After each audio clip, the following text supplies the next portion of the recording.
Hello, अस्सलाम वालेकुम बच्चों। Welcome back to the class. हमारा जो आपस में डिस्कशन चल रहा था, जो टॉपिक हम पढ़ रहे हैं, टॉपिक का नाम है इलेक्ट्रोमैग्नेटिज्म। एक बहुत ही इंपॉर्टेंट टॉपिक इस लिहाज से कि ऑल्दो इस चैप्टर में कैलकुलेशंस नहीं है, लेकिन थियोरेटिकली ये चैप्टर बड़ा इंपॉर्टेंट है और बहुत मजे का भी चैप्टर है। इलेक्ट्रोमैग्नेटिज्म के बारे में हम काफी चीजें पढ़ चुके हैं ऑलरेडी। थोड़ा सा 5 मिनट का आपको एक छोटा सा एक रिफ्रेशर देता हूं कि अभी तक हमने क्या क्या पढ़ लिया है, और उसके बाद फिर मैं आगे कंटिन्यू करूंगा। जिस दिन मैंने ये चैप्टर स्टार्ट किया था, सबसे पहले तो मैंने आपको ये बताया था कि इलेक्ट्रोमैग्नेटिज्म होता क्या है। इलेक्ट्रोमैग्नेटिज्म के बारे में मैंने बताया था कि इलेक्ट्रोमैग्नेटिज्म दरअसल मैग्नेटिज्म ड्यू टू इलेक्ट्रिसिटी है, यानी कि मैग्नेटिज्म सिर्फ मैग्नेट्स पैदा नहीं करते, बल्कि मैग्नेटिज्म इलेक्ट्रिसिटी भी पैदा कर सकती है। और ऐसी मैग्नेटिज्म जो इलेक्ट्रिसिटी पैदा करे, आप ऐसी मैग्नेटिज्म को इलेक्ट्रोमैग्नेटिज्म बोलते हैं। फिर मैंने आपको कई सारी चीजें पढ़ाई, जैसे मैंने बताया कि अगर एक तार है और तार में करंट दौड़ रहा है, तो वो तार अपने गिर्द, अपने अराउंड क्या पैदा 60 करता है? वो करते तार हैं। अपने गिर्द मैग्नेटिक फील्ड पैदा करता आर्ट्स है। को मिनट में कैसे करते हैं? Multiply by 60। यहाँ तक कोई टेंशन है? ये मुझे ऐसा गाइस क्यों लग रहा ऑल है कि द क्लास, ऑफसेट मेरे को एक्सक्यूज नजर मी। बताओ। Alright, so sorry for the interruption.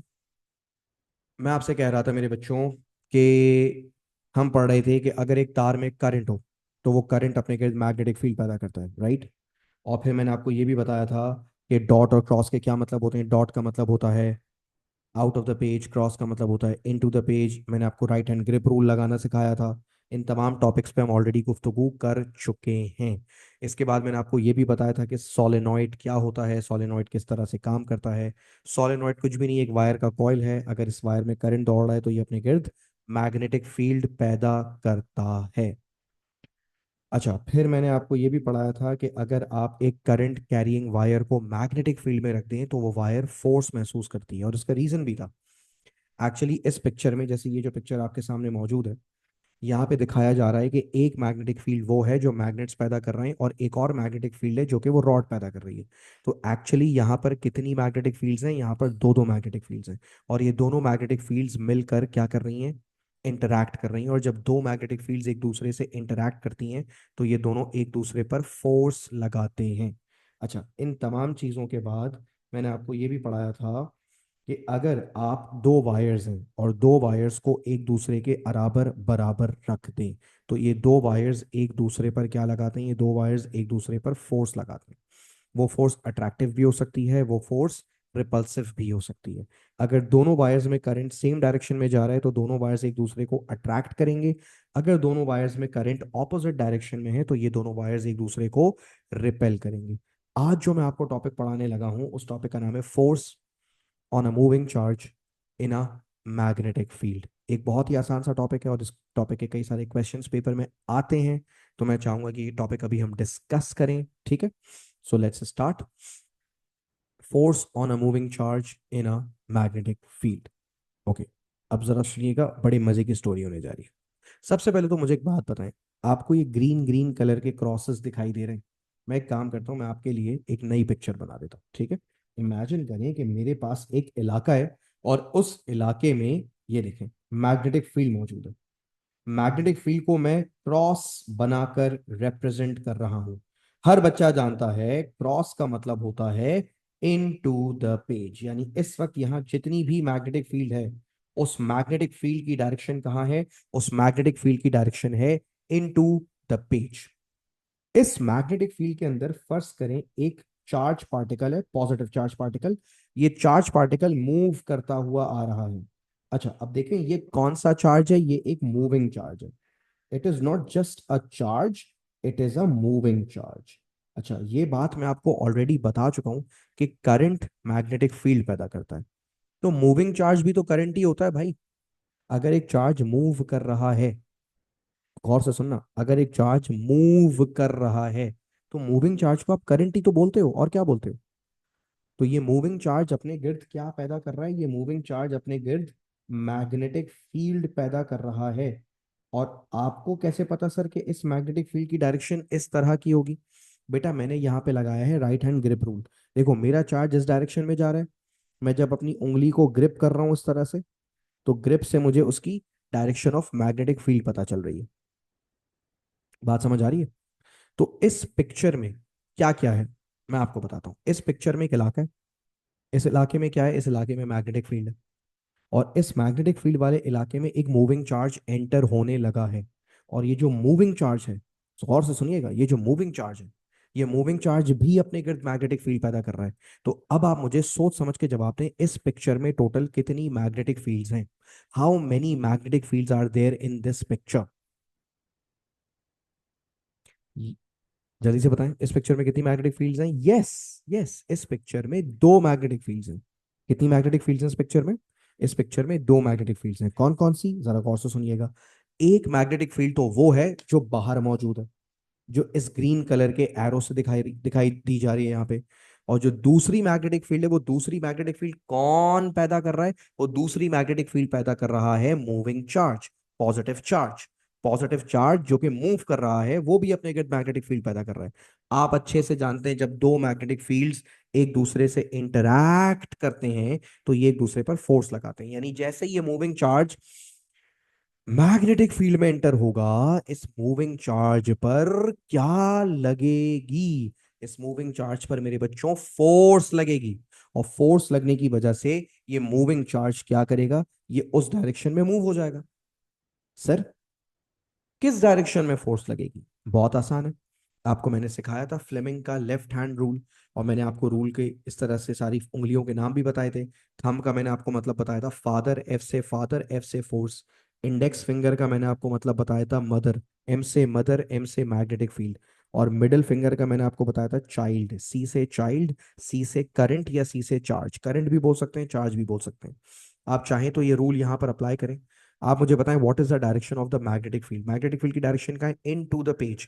तो आप पता है क्या करें, आप अपनी इंडेक्स फिंगर को मैग्नेटिक फील्ड की डायरेक्शन में रखें। Magnetic field into the page है, तो देखिए मैं इन टू द पेज रख रहा हूँ। चार्ज मेरा जा रहा है राइट साइड पे, जब मैं अंगूठा ओपन कर रहा हूं तो मेरा अंगूठा ऊपर की तरफ है। अंगूठा ऊपर की तरफ होने का मतलब है इस चार्ज पार्टिकल पर ऊपर की तरफ फोर्स लगेगी। और ऊपर की तरफ फोर्स लगने का क्या मतलब है? ये चार्ज पार्टिकल जैसे ही फील्ड में एंटर होगा, ये सीधा जाने के बजाय ये ऊपर चला जाएगा। बच्चा पूछता है सर ये चार्ज पार्टिकल सीधा क्यों नहीं चला गया, ये ऊपर की तरफ क्यों चला गया? अच्छा, इंग्लिश में इसे बोलते हैं क्या हो जाना? इंग्लिश में इसे बोलते हैं डिफ्लेक्ट हो जाना। सर डिफ्लेक्ट का मतलब क्या होता है? बेटा देखो, चार्ज पार्टिकल अपनी डायरेक्शन से, अपने ओरिजिनल पाथ से भटक गया। उसे जाना कहाँ था? उसे जाना राइट साइड पर था, सीधा जाना था। लेकिन वो सीधा जाने के बजाय इसे ऊपर चला गया। जब अपने रास्ते से वो भटक जाए, इसे आप अंग्रेजी में, इंग्लिश में बोलेंगे डिफ्लेक्ट। तो यहां पर चार्ज पार्टिकल क्या हो गया मेरे बच्चों? सर, चार्ज पार्टिकल डिफ्लेक्ट हो गया। और फिर मैं पूछूंगा बेटा, चार्ज पार्टिकल डिफ्लेक्ट क्यों हो गया? तो तुम जवाब दोगे सर चार्ज पार्टिकल डिफ्लेक्ट हो गया क्योंकि चार्ज पार्टिकल पर क्या लग रही है? फोर्स लग रही है। सर चार्ज पार्टिकल पर फोर्स क्यों लग रही है? चार्ज पार्टिकल पर फोर्स इसलिए लग रही है क्योंकि चार्ज पार्टिकल मूव कर रहा है। मूविंग चार्ज मैग्नेटिक फील्ड पैदा करता है, और जहां वो एंटर हुआ है वहां पर भी मैग्नेटिक फील्ड है। तो ऑल टुगेदर कितनी मैग्नेटिक फील्ड्स हैं? दो दो मैग्नेटिक फील्ड्स हैं। और जब दो दो मैग्नेटिक फील्ड्स एक दूसरे से इंटरैक्ट करेंगी तो चार्ज पार्टिकल क्या महसूस करेगा? चार्ज पार्टिकल फोर्स महसूस करेगा। ठीक है, इज दैट क्लियर? मुझे जल्दी से थम्स अप दो अगर ये स्टोरी समझ आई है। और अगर लेट से समझ नहीं भी आई है तो कोई परेशानी की बात नहीं है, क्योंकि अब मैं वर्ल्ड्स बेस्ट नोट्स आपके सामने स्क्रीन पे रखने जा रहा हूं। ये देखो, मैं चाहता हूं कि तुम लोग इत्मीनान से, सुकून से एक बार ये पूरा टेक्स्ट पढ़ लो। मैं पॉज भी कर देता हूँ क्लास को 1 मिनट के लिए, ताकि तुम लोग इत्मीनान से इसको पढ़ लो। रीडिंग आपने कर ली है और रीडिंग कर चुके हैं आप, तो आइए डिस्कशन करते हैं। देखिए यहाँ पे क्या लिखा है, a moving charge produces a magnetic field around it. पहले तो असल बात बता दी, मेन बात बता दी कि जब एक चार्ज मूव करता है ना, वो मूविंग चार्ज अपने गिर्द मैग्नेटिक फील्ड पैदा करता है। अब बताएं ये मूविंग चार्ज एंटर कहाँ हो रहा है? लो भाई, जहां ये एंटर हो रहा है वहां एक और मैग्नेटिक फील्ड है, तो ये तो दो दो मैग्नेटिक फील्ड्स की बात हो रही है। एक मैग्नेटिक फील्ड वो है जो मूविंग चार्ज पैदा कर रहा है, एक मैग्नेटिक फील्ड वो है जो वो जहां एंटर होने जा रहा है। अब जब दो दो मैग्नेटिक फील्ड्स एक दूसरे से क्या करेंगी? सर दोनों मैग्नेटिक फील्ड्स एक दूसरे से इंटरैक्ट करेंगी। तो मेरे बच्चों, जब दो मैग्नेटिक फील्ड्स एक दूसरे से इंटरैक्ट करती हैं, आपका ये चार्ज पार्टिकल क्या एक्सपीरियंस करेगा? सर ये फोर्स एक्सपीरियंस करेगा, और फोर्स एक्सपीरियंस करने की वजह से ये उसी डायरेक्शन में डिफ्लेक्ट हो जाएगा, चला जाएगा। सर आपको कैसे पता फोर्स ऊपर की तरफ लग रही है? मैं आपको बताता हूँ। मैग्नेटिक फील्ड अंदर की तरफ है, चार्ज पार्टिकल राइट साइड पर जा रहा है, फोर्स ऊपर लग रही है, तो चार्ज पार्टिकल भी फोर्स की डायरेक्शन में डिफ्लेक्ट हो जाएगा। That's it. कितना आसान है, इजी है ना? अच्छा, फिर नीचे देखें क्या लिखा हुआ है। नीचे लिखा हुआ है the force experienced by the moving charge is affected by. वो फोर्स किन किन चीजों से अफेक्ट होती है? कुछ बातें बताई हुई है। मैग्नेटिक फील्ड स्ट्रेंथ, यानी मैग्नेटिक फील्ड स्ट्रेंथ जितनी ज्यादा होगी, चार्ज पार्टिकल पर फोर्स भी उतनी ज्यादा लगेगी। मैग्नीट्यूड ऑफ चार्ज, यानी चार्ज का अमाउंट जितना ज्यादा होगा, उस पार्टिकल के पास चार्ज जितना ज्यादा होगा, उस पर फोर्स भी उतनी ज्यादा लगेगी। वेलोसिटी ऑफ चार्ज पार्टिकल, यानी चार्ज पार्टिकल जितना फास्ट आ रहा होगा, जितना तेज आ रहा होगा, वो फोर्स भी उतनी ज्यादा महसूस करेगा। और चौथा लिखा हुआ है angle of velocity with respect to the field. ये बड़ी टेक्निकल बात है, आइए इसको समझते हैं। आपको पता है अगर चार्ज पार्टिकल फील्ड के परपेंडिकुलर है, देखिए मैं नेक्स्ट पेज पे जा रहा हूं, be careful, I am going to proceed to the next page. देखिए यहाँ पे ये बड़ी इंपॉर्टेंट बात बताई हुई है, ये जो मैंने सर्कल किया है इसको अच्छे से पढ़ें। पिक्चर नंबर 1 में देखें क्या हो रहा है, पिक्चर नंबर 2 में देखें क्या हो रहा है। पहले आइए पिक्चर नंबर 1 की बात करते हैं। मैग्नेटिक फील्ड की डायरेक्शन है to the right, charge particle जा रहा है ऊपर। अब आप बताएं मैग्नेटिक फील्ड और चार्ज पार्टिकल के दरमियान कितना एंगल बन रहा है? मैग्नेटिक फील्ड राइट साइड पर है, चार्ज पार्टिकल ऊपर जा रहा है, इनके दरमियान 90 डिग्री का एंगल बन रहा है, और 90 डिग्री को बोलते हैं परपेंडिकुलर। परपेंडिकुलर। तो क्या मैं ये कह सकता हूं कि चार्ज पार्टिकल मैग्नेटिक फील्ड में परपेंडिकुलरली मूव कर रहा है? Yes sir, charge particle magnetic field में परपेंडिकुलरली मूव कर रहा है। और अगर चार्ज पार्टिकल मैग्नेटिक फील्ड में परपेंडिकुलर मूव करेगा तो वो मैक्सिमम फोर्स महसूस करेगा। सर क्या हो अगर चार्ज पार्टिकल फील्ड में पैरेलल मूव करे? पैरेलल मूव करने का मतलब अगर फील्ड लेट्स से हॉरिजॉन्टल है, हॉरिजॉन्टल, अगर चार्ज पार्टिकल भी सेम डायरेक्शन में मूव करे तो क्या होगा? आपके चार्ज पार्टिकल पर जीरो फोर्स लगेगी, कोई फोर्स नहीं लगेगी। तो सर क्या आप ये कहना चाह रहे हैं कि चार्ज पार्टिकल मैग्नेटिक फील्ड में ज्यादा फोर्स तब महसूस करता है जब वो मैग्नेटिक फील्ड के परपेंडिकुलर मूव करता है? यस। एक बार इत्मीनान से ये नोट्स वाली बात पढ़ो, ये पूरा ये जो मैंने ब्लैक सर्कल बनाया है इसको अच्छे से पढ़ो। देखो ऊपर लिखा हुआ भी the force experienced by the charges maximum, force ज्यादा होगी, मैक्सिमम होगी when it moves perpendicular to the field, जब आपका चार्ज मैग्नेटिक फील्ड के परपेंडिकुलर मूव करेगा। और फिर ये भी बताया हुआ है the force is zero, force zero हो जाएगी if the charge is moving parallel to the field, अगर चार्ज फील्ड के पैरेलल मूव करेगा। ये दोनों बातें बताएंगी। और फिर देखो नीचे असल बात लिखी हुई है, फोर्स की डायरेक्शन कैसे निकालनी है आपने? फोर्स की डायरेक्शन आपने निकालनी है फ्लेमिंग के लेफ्ट हैंड रूल से, जैसे हमने निकाली थी। क्लियर हो गया? इस तरह से आपको ये कॉन्सेप्ट करना था। अच्छा, पेपर में एक प्रॉब्लम है, मैं आपको ये प्रॉब्लम बताना चाहूंगा, ये बहुत ही इंपॉर्टेंट प्रॉब्लम है जो बच्चे फेस करते हैं। पेपर में एग्जामिनर एक बदतमीजी करता है, पॉजिटिव चार्ज के बजाय नेगेटिव चार्ज का सवाल दे देता है। अब यहाँ पर एक प्रॉब्लम है बच्चों, ठीक है समझो। इस पिक्चर में वापस चलो, इस पिक्चर में तुम्हें कौन सा चार्ज दिखाया है? इस पिक्चर में तुम्हें पॉजिटिव चार्ज दिखाया है, और पॉजिटिव चार्ज कहाँ जा रहा है? पॉजिटिव चार्ज ऊपर जा रहा है। फर्ज करो इसी पिक्चर में नेगेटिव चार्ज होता, एक नेगेटिव चार्ज होता, तो नेगेटिव चार्ज के लिए हम क्या करते? अब मैं तुम्हें कुछ चंद मोटी मोटी बातें बता रहा हूं, ये बातें तुमने भूलनी नहीं। तुम्हें पता है ये जो फ्लेमिंग वाला रूल है, ये फ्लेमिंग वाला जो रूल है, ये सिर्फ पॉजिटिव चार्जेस के लिए बना है। टीचर्स ये छोटी छोटी बारीकियां नहीं बताते। फ्लेमिंग का रूल कन्वेंशनल करंट या पॉजिटिव चार्जेस के लिए बना है भाई, नेगेटिव चार्जेस के लिए रूल नहीं बना। तो सर अगर पेपर में नेगेटिव चार्जेस का सवाल आ गया तो क्या करें? बेटा करना ही कुछ नहीं है, टेंशन की कोई बात ही नहीं है। मैं आपको बताता हूँ क्या करना है। अगर बेटा ये रूल नेगेटिव चार्जेस के बारे में आ जाए तो मैं बता रहा हूँ आपने क्या करना है। ये देखो, आपका पॉजिटिव चार्ज ऊपर गया था ना, नेगेटिव चार्ज नीचे जाएगा। ये रट्टा मार लो, नेगेटिव चार्ज हमेशा पॉजिटिव चार्ज के ऑपोजिट बिहेव करता है। तो सर अगर पेपर में वो हमसे पॉजिटिव देते ही नहीं, सिर्फ नेगेटिव देते, फिर क्या करते? मिसाल के तौर पे पेपर में इस तरह से एक सवाल आ गया सर कि एक मैग्नेटिक फील्ड दी हुई है, मैग्नेटिक फील्ड दी हुई है, और मैग्नेटिक फील्ड में सर उन्होंने हमें कहा कि एक नेगेटिव चार्ज या एक इलेक्ट्रॉन दाखिल होने लगा है, बताइए ये कहाँ जाएगा? सर ऐसी सूरत में हम क्या करेंगे? मैं बताता हूँ, बहुत आसान है। आप ये वाला रूल लगाओ, ये वाला रूल पॉजिटिव के लिए होता है ना, फ्लेमिंग का लेफ्ट हैंड रूल पॉजिटिव के लिए होता है। आप ये रूल लगाओ, ठीक है? देखो magnetic field into the page है, चार्ज जा रहा है राइट साइड पे, फोर्स लग रही है ऊपर। तो रूल के मुताबिक अगर पॉजिटिव चार्ज होता तो ऊपर चला जाता। तो तुम समझोगे अच्छा, अगर पॉजिटिव चार्ज ऊपर चला जाता मतलब इस चार्ज को तो ऑपोजिट मूव करना है, तो मैं इसको नीचे लेके जाऊंगा। यानी अगर पेपर में नेगेटिव का सवाल आ गया तो मैं पहले पॉजिटिव का सोचना है, अगर पॉजिटिव होता तो कहां जाता। और जब पॉजिटिव का सोच लो तो नेगेटिव के लिए एंड में आंसर उल्टा कर देना। अगर तुम्हें लगता है पॉजिटिव ऊपर जाएगा तो नेगेटिव को नीचे ले जाना, अगर पॉजिटिव राइट साइड पे जाएगा नेगेटिव को लेफ्ट पे ले जाना, अगर positive out of the page जाएगा तो नेगेटिव को इनटू द पेज कर देना। कैसा? बस ये करना है आपने, टेंशन की कोई बात ही नहीं है, हो जाएगा। तो ये मैं चाहता हूं नेगेटिव चार्जेस वाली बात तुम ये रट्टा मार लो। नेगेटिव चार्जेस के लिए क्या करना है? नेगेटिव चार्जेस के लिए आपने पॉजिटिव चार्जेस वाले ही गेम करना है, एंड में आंसर उल्टा कर देना। ठीक है? ये देखो यही वाली बात लिखी हुई है यहाँ पे, if there is a negative charge apply the rule but reverse the force in the end.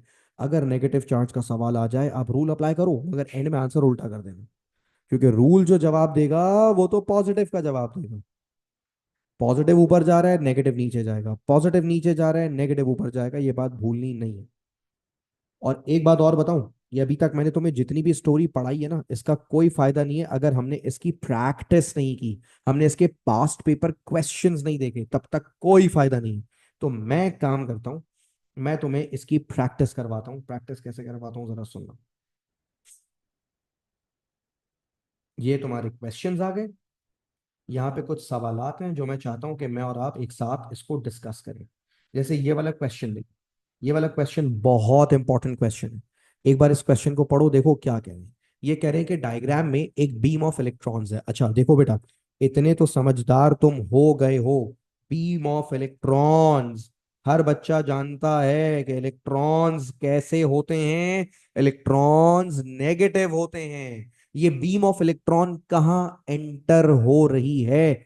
Sir ये बीम ऑफ इलेक्ट्रॉन तो मैग्नेटिक फील्ड में एंटर हो रही है। और मैग्नेटिक फील्ड की डायरेक्शन कैसी है? मैग्नेटिक फील्ड की डायरेक्शन है इन टू द पेज।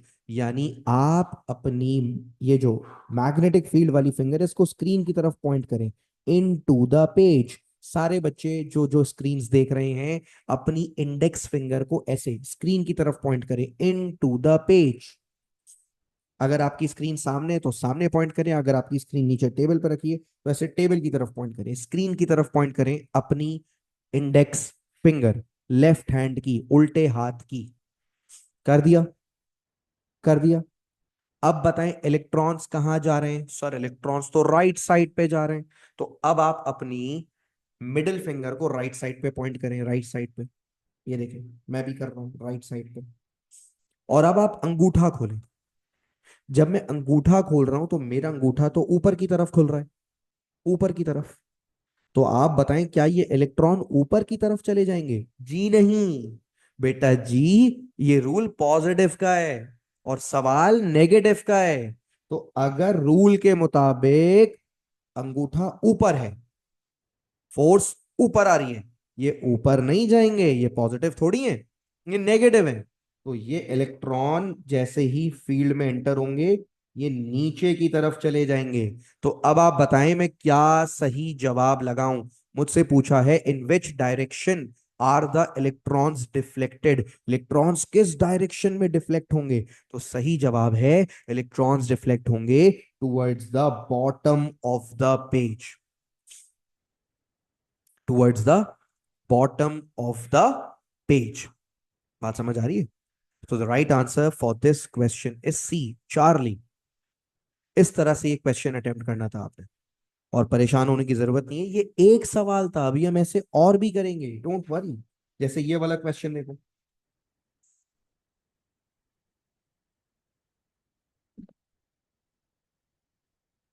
एक और क्वेश्चन दिखा रहा हूं, ये वाला देखो, ये वाला क्वेश्चन, क्वेश्चन नंबर 39। मैं पॉज कर रहा हूं ताकि तुम सुकून से इस क्वेश्चन को अटेम्प्ट करो। देखो सवाल बिल्कुल वैसा ही है। इस सवाल में एक मैग्नेटिक फील्ड दिखाई जा रही है। अब मुझे ये बताओ मैग्नेटिक फील्ड की डायरेक्शन क्या है। तुम देख सकते हो राइट, मैग्नेटिक फील्ड की डायरेक्शन है नीचे की तरफ, राइट, एरोस बने हुए। तो तुम अगर स्क्रीन सामने रख के देख रहे हो तो अपनी इंडेक्स फिंगर को नीचे की तरफ कर दो। पता है मैंने नीचे की तरफ क्यों किया इंडेक्स फिंगर? क्योंकि मैग्नेटिक फील्ड नीचे की तरफ है। अब बताओ इलेक्ट्रॉन्स कहाँ जा रहे हैं। इलेक्ट्रॉन्स जा रहे हैं लेफ्ट साइड पे। तो मेरी जो मिडिल फिंगर है वो मैं लेफ्ट साइड पे रखूंगा। थोड़ा सा हाथ मोड़ रहा है मेरा, लेकिन करना पड़ेगा, क्या करें, मजबूरी है। तो बेटा मैग्नेटिक फील्ड नीचे की तरफ है, index middle finger left side पर है। जब मैं अंगूठा खोल रहा हूँ ना, अंगूठा मेरी तरफ खुल रहा है, मेरी तरफ। अगर थंब मेरी तरफ है, अंगूठा मेरी तरफ है, इसका मतलब ये हुआ कि क्या ये इलेक्ट्रॉन्स मेरी तरफ डिफ्लेक्ट हो जाएंगे, यानी इनटू द पेज डिफ्लेक्ट हो जाएंगे? बिल्कुल भी नहीं। अभी थोड़ी देर पहले बताया ये रूल कौन से चार्जेस के लिए बना है, ये रूल बना है पॉजिटिव चार्जेस के लिए भाई। तो अगर मेरे रूल लगाने के बाद आंसर आ रहा है in, sorry, out of the page, अंगूठा मेरी तरफ है यानी पेज से बाहर की तरफ है, अगर जवाब आ रहा है आउट ऑफ द पेज, तो ये electrons out of the page deflect होंगे या ऑपोजिट डायरेक्शन में डिफ्लेक्ट होंगे? क्या ख्याल है? ये इलेक्ट्रॉन्स रिफ्लेक्ट होंगे इन टू द पेज। सवाल यह है कि सर आपको कैसे पता चला? फिर से रिपीट कर रहा हूं, पैनिक करने की जरूरत नहीं है, प्रैक्टिस से ही समझ आएगा, क्योंकि है टेक्निकल चीज। मैग्नेटिक फील्ड नीचे की तरफ थी, इलेक्ट्रॉन्स लेफ्ट पे जा रहे थे, जब अंगूठा खोला जवाब आ रहा है आउट ऑफ द पेज। तो रूल के मुताबिक ये ऑपोजिट डायरेक्शन में डिफ्लेक्ट होंगे। अगर जवाब आ रहा है आउट ऑफ द पेज तो ये डिफ्लेक्ट होंगे इन टू द पेज। इस तरीके से एक सवाल करना था। अच्छा बच्चे ये भी पूछते हैं सर क्या हर बार इलेक्ट्रॉन का सवाल आएगा, पॉजिटिव चार्ज का सवाल नहीं आ सकता? मैं तुम्हें एक काम करता हूं, मैं तुम्हें एक पॉजिटिव चार्ज का सवाल भी दिखा रहा हूं। और पॉजिटिव चार्ज का सवाल तुम अभी अभी करके देखो, तुमसे हो जाएगा, मुझे ऐसा लगता है। ये देखो, कहाँ गया वो वाला सवाल, ये रहा, क्वेश्चन नंबर 12। बस इतना याद रखो कि अल्फा पार्टिकल एक पॉजिटिव पार्टिकल होता है। अब ये सवाल करो, मुझे ऐसा लगता है तुमसे हो जाएगा। अगर आप सवाल को अच्छे से पढ़ो तो सवाल में अल्फा पार्टिकल्स हैं, यानी पॉजिटिव पार्टिकल्स हैं जो कि राइट साइड पे जा रहे हैं। अच्छा तुमने नोट किया यहाँ पे इन्होंने दो मैग्नेट बना के दिए हैं। एक मैग्नेट का ऊपर नॉर्थ पोल है और नीचे कौन सा पोल है, नीचे साउथ पोल है। अब जरा गौर से सुनना, ये इंटरेस्टिंग बात है भाई। मैग्नेटिक फील्ड की डायरेक्शन होती है नॉर्थ पोल से साउथ पोल की तरफ। इसका मतलब मैग्नेटिक फील्ड नीचे की तरफ है, नीचे की तरफ। नीचे की तरफ का मतलब एरो ऐसे नीचे है, ठीक है। मैग्नेटिक फील्ड का एरो ऐसे नीचे है। तो आप अपनी इंडेक्स फिंगर ऐसे नीचे की तरफ करें। और पार्टिकल्स कहाँ जा रहे हैं, पार्टिकल्स जा रहे हैं राइट साइड पे। तो आप अपनी इंडेक्स फिंगर भी ऐसे राइट साइड पे करें। तो जब मैं अंगूठा खोल रहा हूँ ना, मेरा अंगूठा पेज की तरफ इन टू द पेज पॉइंट कर रहा है, इन टू द पेज। तो इन टू द पेज पॉइंट करने का मतलब क्या हुआ, कि इसका मतलब अल्फा पार्टिकल्स जो हैं इन टू द पेज चले जाएंगे। बहुत सारे बच्चे पूछ सकते हैं कि सर यहाँ आपने ऑपोजिट क्यों नहीं किया, आपका अंगूठा इनटू द पेज जा रहा था, आपने इनटू द पेज ही लगा दिया। अरे बेटा ये पॉजिटिव है, पॉजिटिव में ऑपोजिट करने की जरूरत नहीं है। ऑपोजिट करने वाला जो रूल मैंने आपको सिखाया है वो मैंने आपको नेगेटिव चार्जेस के लिए सिखाया है। अगर पेपर में नेगेटिव चार्जेस का सवाल आ जाए तो आपने एंड में अपने जवाब को ऑपोजिट कर देना है। अभी ऑपोजिट करने वाला कोई चक्कर करने की जरूरत नहीं है। क्लियर हो गई? ये सीन था बस छोटा सा। तो ये आपका एक टॉपिक था, इसमें था deflection of charge particles in magnetic field, ठीक है। अच्छा अब जरा सुने इंटरेस्टिंग बात। इस चैप्टर का जो अब अगला टॉपिक है, ये तो हो गया ना deflection of charge particle in magnetic field हो गया। जो अगला टॉपिक है ना, अगले टॉपिक को थोड़ा सा उसकी मुझे हाइप क्रिएट करने दें। अगला टॉपिक है डीसी मोटर। और मैं चाहता हूं कि इस टॉपिक को बिल्कुल एक अलग से डेडिकेटेड क्लास के साथ अलग से हैंडल किया जाए। और इसीलिए इस टॉपिक को हम स्टार्ट करेंगे नेक्स्ट क्लास में, ठीक है। तो रिकॉर्डिंग होने जा रही है of, thank you so much.